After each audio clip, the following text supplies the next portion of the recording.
السلام علیکم، میں ہوں رحیم۔ میرے بھائیو، موت ایک ایسی حقیقت ہے جو ہر ذی روح کے لیے لکھی جا چکی ہے۔ قرآن فرماتا ہے کلو نفس ذائقۃ الموت، ہر نفس کو موت کا ذائقہ چکھنا ہے۔ موت کی حقیقت قرآن و حدیث کی روشنی میں نہایت واضح ہے۔ اسلام میں موت کو نہ فنا سمجھا گیا ہے اور نہ ہی زندگی کا اختتام، بلکہ یہ ایک مرحلہ ہے، انسان کو دنیاوی زندگی سے آخرت کی زندگی کی طرف منتقل کرتا ہے، جیسے عالم ارواح، عالم دنیا، عالم برزخ اور عالم آخرت۔ یہ ایک ایسا دلچسپ موضوع ہے، بندہ جتنی بار سنتا ہے ایمان میں اضافہ ہوتا ہے۔ انشاءاللہ اس موضوع پر آنے والے دنوں میں تفصیلی ویڈیو بناؤں گا۔ اب آتے ہیں اصل موضوع کی طرف، موت کی حقیقت قرآن شریف کی روشنی میں۔ کل نفس ذائقۃ الموت، یہ آیت موت کی حقیقت کو بیان کرتی ہے کہ کسی کو بھی موت سے چھٹکارا نہیں ہے، نہ نبی کو، نہ بادشاہ کو، نہ فقیر کو۔ اللہ یتوفی الانفس حین موتہا، اللہ ہی روح کو قبض کرتا ہے جب موت آتی ہے، یعنی موت کا اصل قابض اللہ تعالیٰ ہے۔ موت ایک وقت مقرر پر ہے، فَإِذَا جَاءَ أَجَلُهُمْ لَا يَسْتَأْخِرُونَ سَاعَةً وَلَا يَسْتَقْدِمُونَ، جب ان کا وقت مقرر آتا ہے تو نہ ایک گھڑی پیچھے ہوتے ہیں اور نہ آگے۔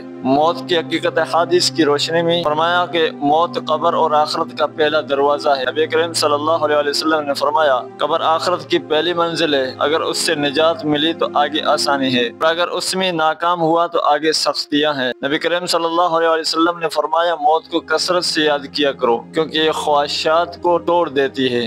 نتیجہ یہ نکلتا ہے کہ موت انتقال ہے، فنا نہیں ہے۔ موت آخرت کا دروازہ ہے، موت کا وقت مقرر اور قطعی ہے۔ موت کے بعد قبر، حساب، جزا و سزا کا عمل شروع ہوتا ہے۔ موت کا کثرت سے تصور دل کو نرم کرتا ہے اور دنیا کی محبت کم کرتا ہے۔ میرے بھائیو، نہ مال ساتھ جائے گا، نہ شہرت، نہ عزت، بس اعمال ہوں گے اور وہی ہمارے اصل ساتھی ہوں گے۔ ہم روزانہ جنازہ دیکھتے ہیں، قبریں دیکھتے ہیں، مگر بھول جاتے ہیں کہ ایک دن ہم بھی انہی میں شامل ہو جائیں گے۔ تو پھر کیوں نہ آج ہی اپنی زندگی کو اللہ کی رضا کے مطابق ڈھالیں، کیوں نہ ایسے کام کریں جو مرنے کے بعد بھی ہمارے لیے صدقہ جاریہ بن جائے۔ امید ہے دوستو آج کی ویڈیو میں آپ کو فائدہ پہنچا ہوگا۔ انشاءاللہ ملتے ہیں اگلی ویڈیو میں، اپنا خیال رکھنا، اللہ حافظ۔